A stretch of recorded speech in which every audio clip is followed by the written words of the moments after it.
pedir gentilmente que você abra a sua Bíblia no livro de Gênesis. Aleluias, livro de Gênesis capítulo 1.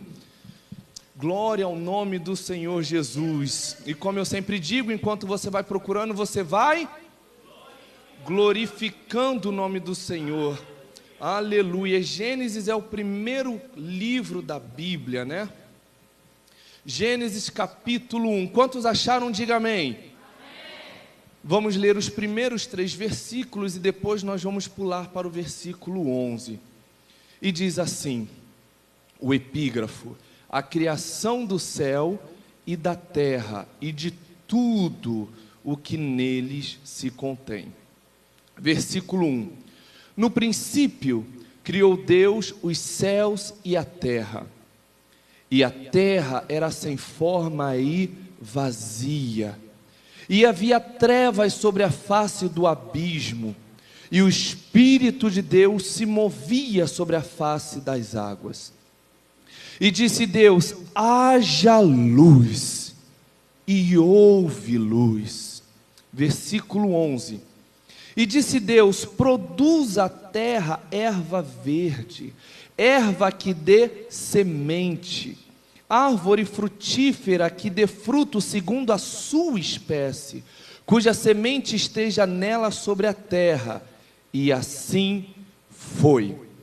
Vou pedir gentilmente que você repita comigo o versículo 3, que diz assim: e disse Deus: haja luz, e houve luz. Aleluia. Assim, curva a sua cabeça, vamos orar. Senhor Jesus, Deus Todo-Poderoso, Criador dos céus e da terra, assim como acabamos de ler através da sua palavra, o Senhor é o Criador de todas as coisas, e é para Ti que nós estamos clamando e suplicando nesta noite. Fala conosco, ó Deus. Fala conosco, fala com a Tua igreja, ministra sobre os nossos corações, ó Deus. Senhor, eu te peço que em nome de Jesus, nesta noite, não haja limitações da Tua igreja de compreender e entender a Tua palavra, que é boa, perfeita e agradável a todos nós. Nivela, Jesus, nivela o nosso entendimento, tire toda a barreira, tire toda a dificuldade, que verdadeiramente essa palavra possa nos edificar, essa palavra possa nos encontrar, Senhor, porque se estamos aqui hoje é porque queremos ser encontrados pela Tua palavra, queremos ser alvo da Tua palavra, alvo das Tuas mãos, alvo da manifestação do Teu poder. Então, Deus, fala nesta noite, não te cales, ó Deus, em graça e misericórdia é o que te pedimos, em nome de Jesus. E a igreja diga: amém. Aleluias, glória a Deus, aleluias, glória ao nome do Senhor Jesus. Meus irmãos, o livro de Gênesis, como nós já bem sabemos, é um livro que narra toda a criação, não é verdade?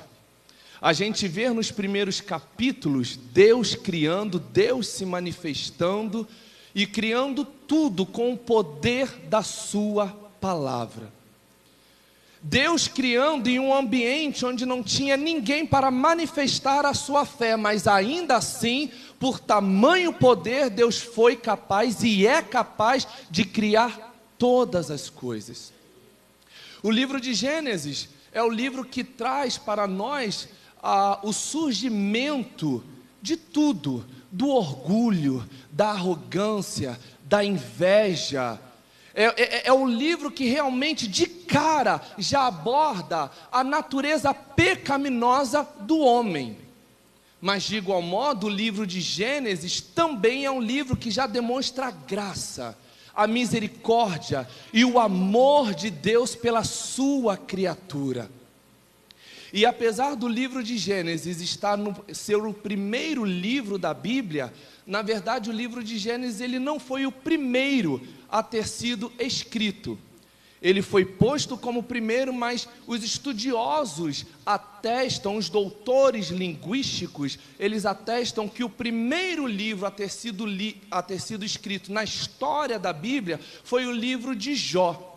E por que isso? Porque Jó se utilizou de algumas expressões, de algumas palavras que eram muito utilizadas no período patriarcal. Então, ainda que o livro de Jó esteja lá no meio dos livros de Salmos, Provérbios, mas ainda assim ele foi o primeiro a ter sido escrito.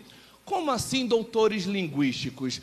Existe, uma ciência que estuda exatamente a língua, estuda o período a qual devidas expressões eram mencionadas. Por exemplo, se hoje eu falo assim para o nosso irmão Jonatas: Jonatas, hoje você está um pão. Vocês vão dizer o quê? O Joey está velho, porque essa expressão é lá dos anos 80, lá dos anos 70, 60, não é por aí? Se eu disser assim: está tendo uma patotinha ali onde eu trabalho, ou seja, são expressões antigas, não é verdade? Alguém conhece mais alguma outra expressão antiga aqui? Não, só eu que sou velho aqui? Olha, João. Então entenda que justamente por conta dessas expressões, os doutores linguísticos, eles atestaram unanimemente que o livro de Jó, ele foi escrito no período patriarcal, ou seja, no período de Abraão, de Isaac e de Jacó. Então, quando Moisés escreve o Pentateuco, haja vista Gênesis ser o primeiro deles, Moisés, na verdade, já estava escrevendo séculos depois do livro de Jó já ter sido escrito. Quantos compreendem essa informação? Então o livro de Gênesis, ele está aqui logo no começo, justamente pelo teor do seu conteúdo, pelo teor daquilo que ele traz para nós, ou seja, a criação de todas as coisas. Onde não havia nada, Deus fez tudo. Onde não havia nada, somente o seu Espírito, ele criou toda a terra e todos os seres viventes. E através do que? Através do seu haja. Mas o que é o haja de Deus? O que é o haja do Senhor? O haja do Senhor em Gênesis, ele se apresentou como Criador. Mas até hoje nós vemos o haja do Senhor sendo manifestado em nossas vidas. Quando a gente abre a palavra, nós vemos o haja do Senhor sendo manifesto. Por exemplo, o haja do Senhor se manifestou através do impossível na vida de Sarai, na vida de Rebeca, na vida de Raquel, na vida da esposa de Manoá, de Ana, de Isabel, que era prima de Ana. Por quê? Porque eram mulheres que não podiam ter filhos. Mas aí veio o haja de Deus sobre a vida delas e elas puderam gerar. O haja de Deus em toda a Bíblia também se manifestou como livramento. Deus livrou Ló e a sua família da destruição de Sodoma e Gomorra. Deus, através do haja de Deus, o povo foi liberto do cárcere, da opressão do Egito. Através do haja de Deus, a boca dos leões foram tampadas quando Daniel foi jogado na cova. Através do haja de Deus, Mesaque, Sadraque e Abidnego foram livres da fornalha ardente. Através do haja de Deus, a nossa irmã Raquel recebeu um livramento alguns meses atrás. Através do haja de Deus, o Senhor trouxe a cura sobre a vida da nossa irmã Alcineia. Através do haja de Deus, Deus tem operado em nossas vidas. Aleluias, aleluias. Através do haja de Deus, nós podemos ver na Bíblia a mudança de vida de diversos personagens. Zaqueu, que era judeu, porém se tornou um homem completamente contra, a sua origem. Zaqueu recebeu Jesus e justamente no meio de um jantar, Zaqueu recebe o haja de Deus. E Zaqueu teve o seu pensamento mudado, a metanoia. Paulo foi outro que teve um encontro com o haja de Deus. Paulo era um perseguidor, não apenas de Cristo, mas de todos aqueles que assumiam adorar, seguir a Cristo. Até que teve um dia que Paulo teve um encontro com o haja de Deus, e aquele Paulo que antes perseguia se tornou seguidor de Cristo. Aleluias, aleluias. Então entenda que o haja de Deus na Bíblia, ele se manifestou de diversas formas. E ele tem se manifestado em nossas vidas de maneira grandiosa. Talvez a gente espere raios e trovões, mas o haja de Deus às vezes vem de maneira sutil, assim como veio para Zaqueu. Talvez você queira ver o haja de Deus se movimentando através de línguas estranhas, mas não, às vezes o haja de Deus vem no silêncio de uma oração que você faz, onde somente Deus te ouve, e ali o haja de Deus se manifesta sobre a tua vida. Aleluias. Vamos lá para o versículo 1, meus irmãos. No versículo 1 a palavra diz assim: no princípio Deus criou os céus e a terra. No princípio Deus criou. Nós já sabemos que para que eu possa criar algo, eu preciso de uma matéria. Eu preciso de uma matéria-prima. Por exemplo, caso eu queira fazer um bolo, eu preciso ter ingredientes. Se eu quiser fazer uma roupa, eu preciso ter um tecido, uma linha. Se eu quiser montar uma cadeira, eu preciso ter um forno, um plástico para derreter, para moldar. Enfim, tudo que a gente vê aqui não foi criado do nada, foi criado de uma matéria. Só que aqui em Gênesis 1, dizendo no princípio, criou Deus, a gente vê Deus criando os céus e a terra do nada não exatamente, através do seu poder. Deus é a verdadeira fonte de poder. Quando a gente fala de Deus, Ele não tem somente todo o poder, Ele é a fonte de poder. Aleluias. E quando eu vejo que Deus criou tudo do nada, ou seja, através do seu poder, na verdade, eu lembro que Jesus certa vez também fez a multiplicação dos pães através daquilo que os homens diziam que não era nada. Havia uma grande multidão e Jesus se compadece daquela multidão, isso lá em João 6, e Jesus pergunta para um de seus discípulos, Filipe mais precisamente, e diz, gostaria de, conjecturando para que vocês entendam, a gente precisa alimentar esse povo está aqui há bastante tempo, eles estão famintos, o que nós temos? Daí Filipe diz, olha, nós temos pouco dinheiro, e ainda que tivéssemos, nós não encontraríamos lugar para comprar tantos pães, porque eram milhares, eram muitas pessoas. Daí então vem André e diz, olha, eu tenho aqui um rapaz, um menino, que ele tem aqui 5 pães e 2 peixes, mas o que seria 5 pães e 2 peixes para uma multidão de cerca de 5.000 homens? Ou seja, traduzindo, André estava dizendo, 5 pães e 2 peixes não é nada, 5 pães e 2 peixes não é? Só que aí Jesus diz, então me dá um nada para você ver o que eu sou capaz de fazer. Aleluias, glória ao nome do Senhor. E Jesus está falando para mim, para você, aquilo que você chama de nada, entregue nas minhas mãos, que você vai ver o haja de Deus se manifestando. Aleluias, aleluia Jesus, aleluias. Ainda no mesmo versículo, a palavra diz assim, Deus criou os céus e a terra. Deus criou os céus e a terra. Repita comigo, os céus e a terra. O que foi que Deus criou primeiro mesmo? O que foi que Deus criou primeiro? Aqui eu vejo Deus dando uma prioridade. Aqui Deus está falando, eu vou criar primeiro os céus, para que os céus possam reger a terra. Aqui eu vejo Deus dando uma prioridade, dando uma um significado extremamente especial. Por quê? Se eu crio o céu para do céu criar a terra, eu estou dizendo, a terra é fruto do céu.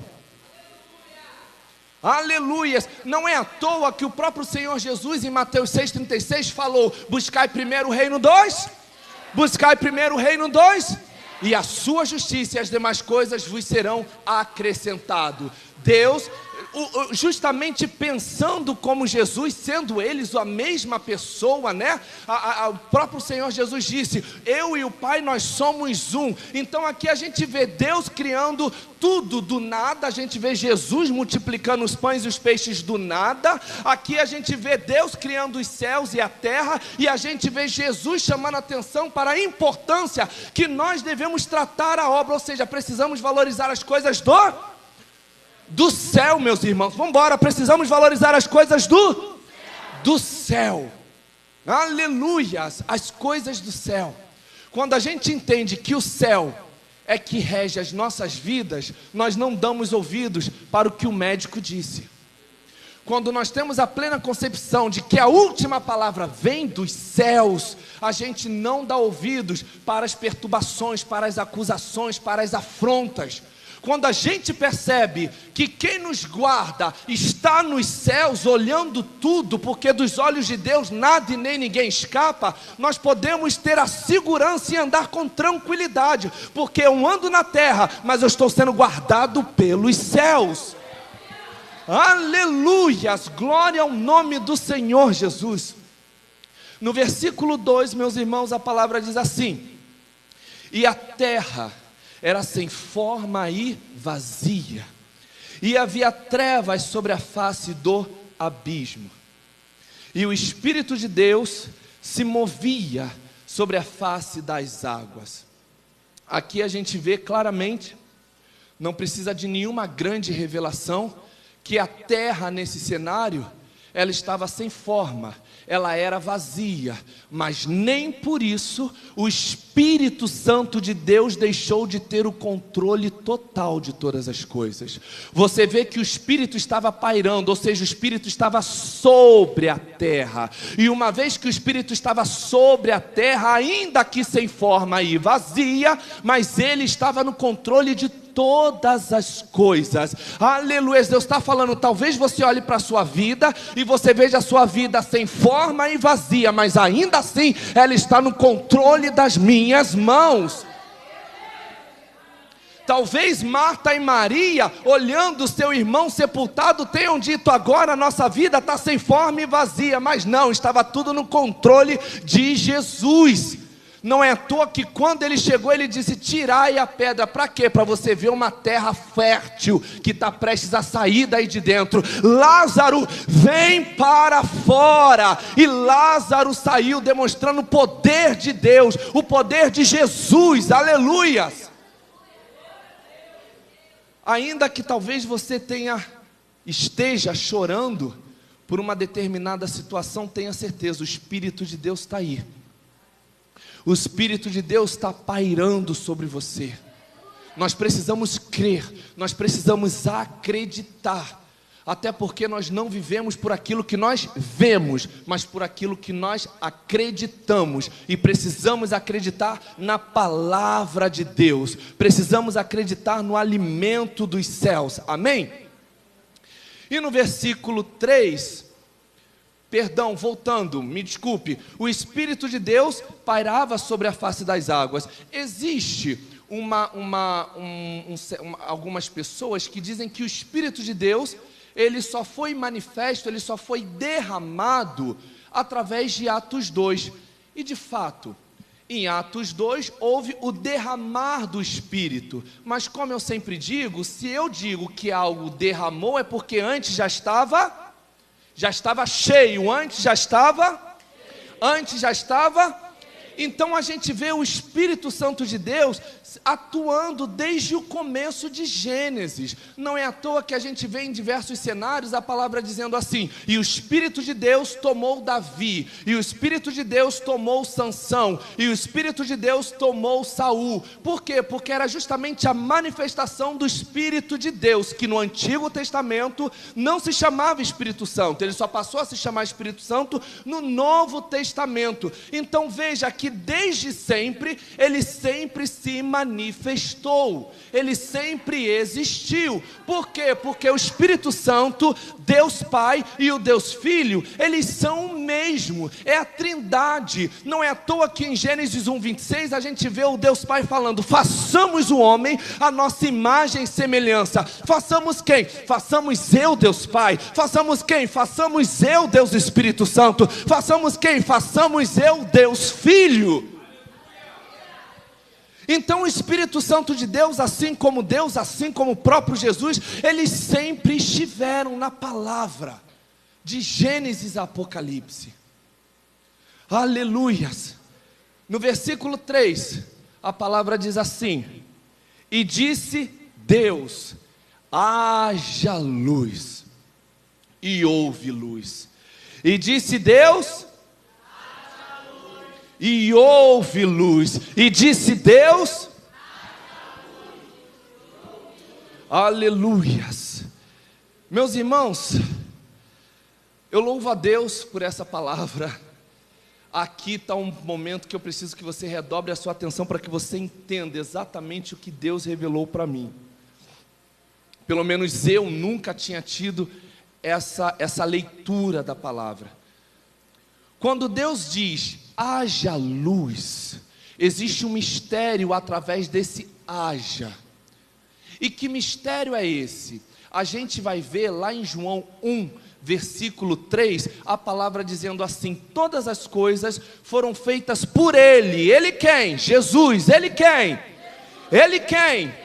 Sem Ele, nada do que foi feito se fez. Então aqui João está dizendo, Jesus, Ele estava no princípio da criação. Jesus fez parte da criação. Só que isso é fácil de se entender, porque a gente vê, né, como eu bem mencionei aqui agora, em Gênesis 1, 26, Deus dizendo, façamos o homem à nossa imagem e semelhança. Ou seja, então ali, implicitamente, a gente já vê a atuação da Trindade. Mas espera aí, João está dizendo que todas as coisas, não apenas o homem, todas as coisas, foi feito por Ele, por intermédio dEle. Sem Ele, nada do que existe teria sido feito. Então isso significa que na criação da terra, na criação dos luminares, Jesus também participou. E existe um exercício, não é nem uma matéria, é um exercício na teologia, que eles estimulam o nosso campo de visão espiritual para que nós possamos identificar Jesus no Antigo Testamento. E a gente consegue de fato ver os personagens que tipificam, que apontam para Jesus no Antigo Testamento. Só que aqui eu não vejo de imediato personagem algum tipificando Jesus na criação. Eu vejo Deus criando os céus e a terra, eu vejo o Espírito Santo pairando sobre as águas. E onde está Jesus? Para entender onde está Jesus, você precisa ler João 1, versículo 1, que diz assim: no princípio, aleluias, era o verbo, ele era o verbo, ele era o verbo, e o primeiro verbo professado por Deus é o haja de Deus, é o haja de Deus, é o haja de Deus. Aleluias, aleluias. Então aqui eu vejo Deus criando os céus e a terra, eu vejo o Espírito Santo pairando sobre as águas, e eu vejo Jesus criando todas as coisas sobre o comando do Pai. Aqui eu vejo Deus falando: filho, apresente-se à criação, apresente-se à criação. Estamos eu, Deus Pai, estamos eu, Deus Espírito. Então, filho, venha e faça a tua parte.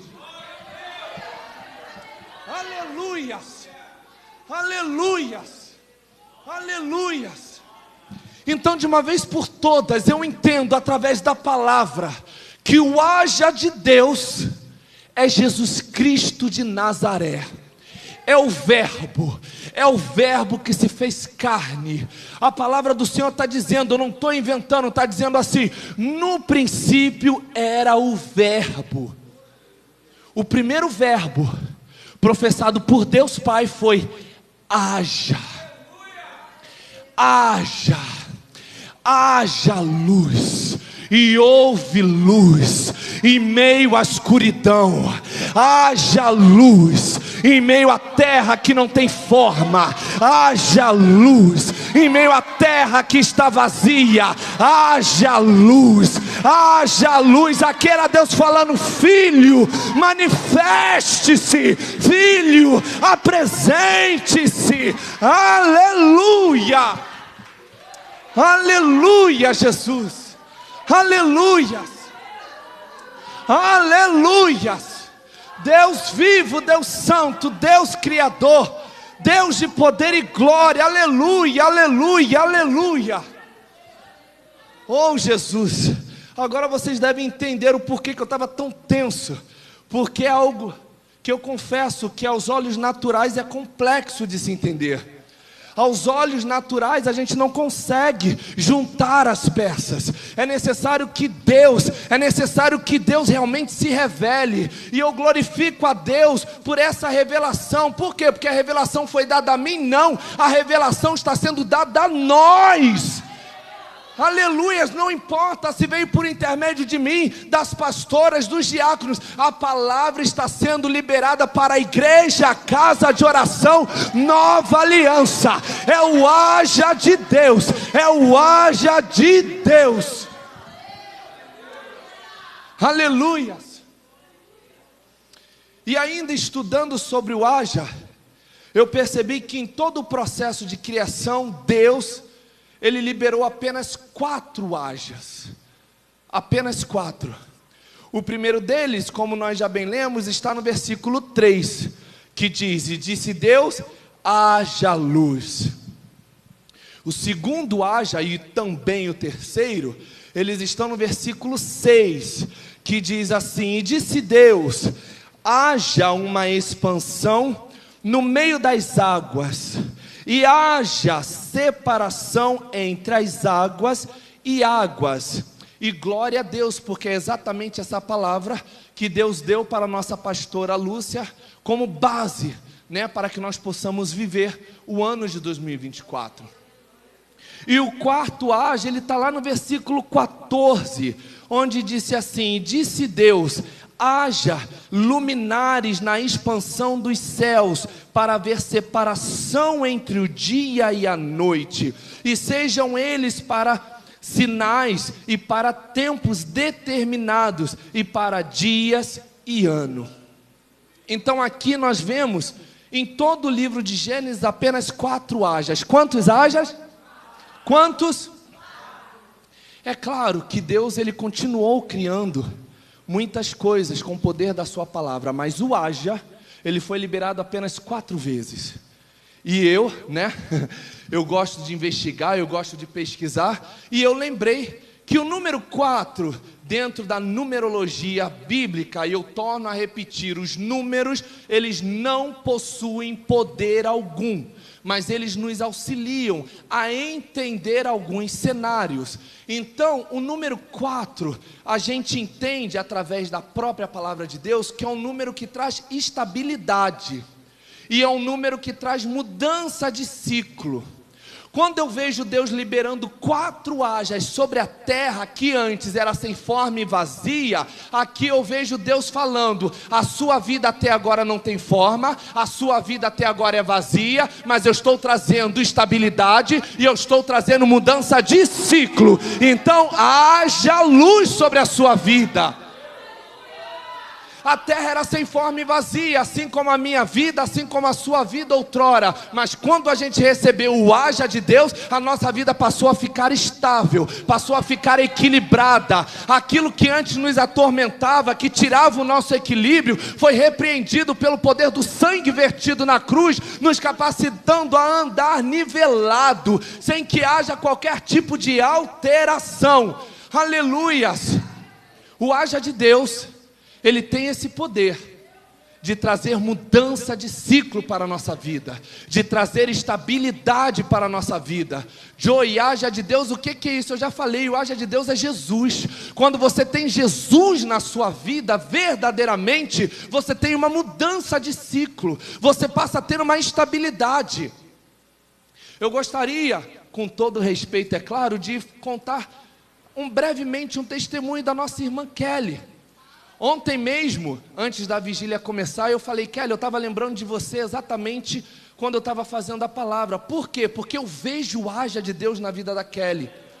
É claro, eu vejo na vida de muitos outros, mas eu acompanhei a chegada da Kelly, assim como as pastoras. Foi exatamente no mês de janeiro de 2023, no primeiro culto da manhã, que a Kelly veio e sentou bem ali onde o Jonathan está.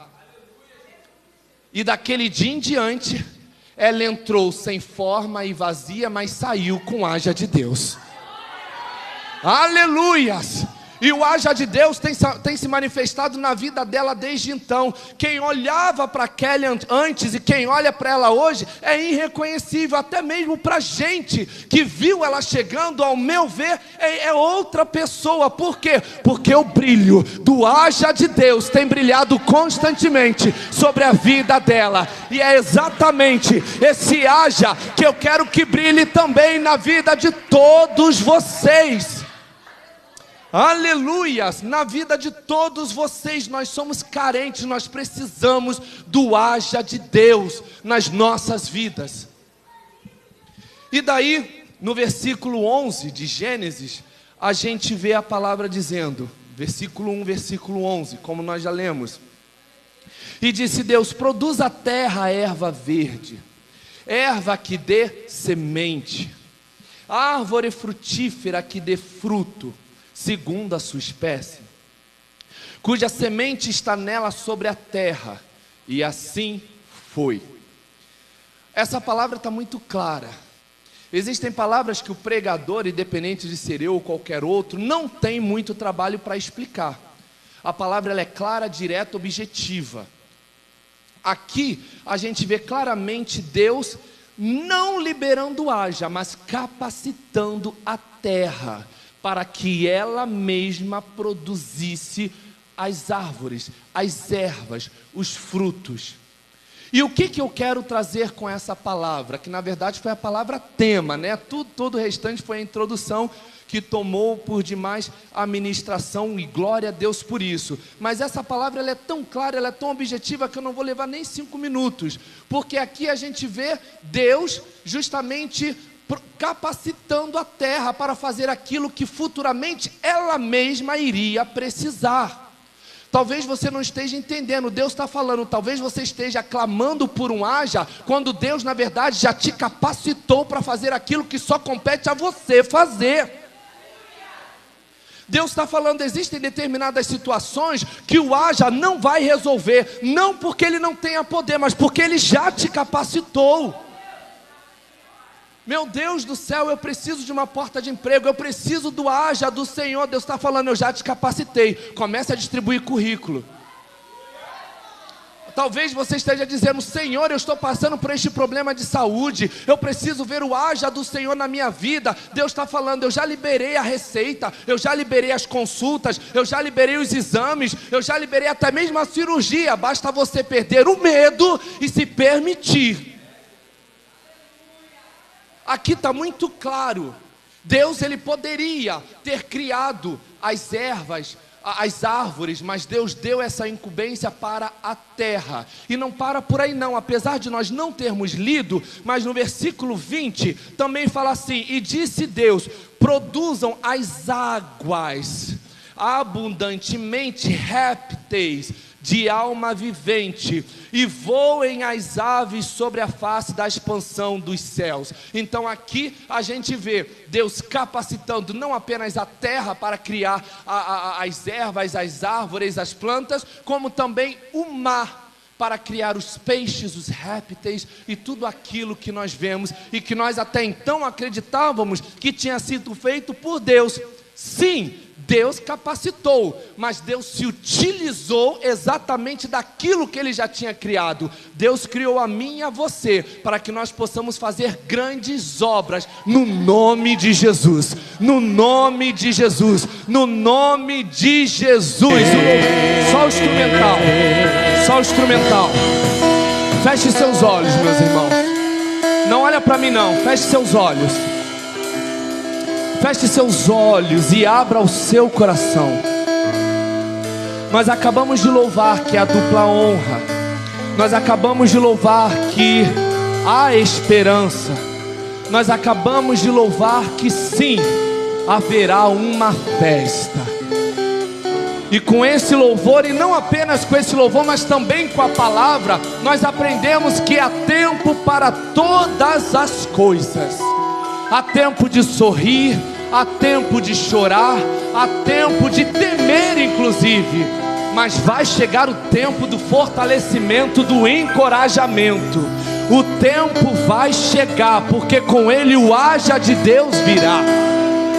E a palavra, o louvor diz: haverá uma festa ao amanhecer. E eu lembro do que o salmista disse: o teu choro, o meu choro, o nosso choro pode durar uma noite inteira, mas a alegria vem pelo amanhecer, pelo amanhã. Preste bem atenção, mantenha seus olhos fechados. Não tire a sua atenção da minha voz, da voz de Deus nesta noite. Quando você chega, minha irmã, eu não sei se a irmã está acostumada a viajar. Quando você chega em um hostel, quando você chega em um hotel de madrugada, depois de meia-noite, é muito normal, é muito natural que quem trabalhe nesse hostel te receba e diga bom dia. Só que a gente, nós que não estamos acostumados, eu por exemplo não estou acostumado a viajar, eu chego e digo boa noite. Por quê? Porque aos meus olhos está tudo escuro. Está tudo escuro. As estrelas ainda estão no céu. Mas o atendente fala bom dia. Ainda que ele não esteja vendo o sol brilhando, ele diz bom dia. Ainda que ele não sinta o calor do sol, ele diz bom dia, porque ele tem certeza que passando de meia-noite é dia, é amanhecer. E Deus está falando: talvez você esteja vendo tudo escuro, sem forma e vazia, mas hoje Deus, sobre a autoridade do Espírito, me trouxe aqui para dizer: o dia já começou a contar na sua vida. Aleluias. Comece a cantar vitória, comece a andar confiante em Deus, porque o haja de Deus já foi liberado sobre nós. Aleluia.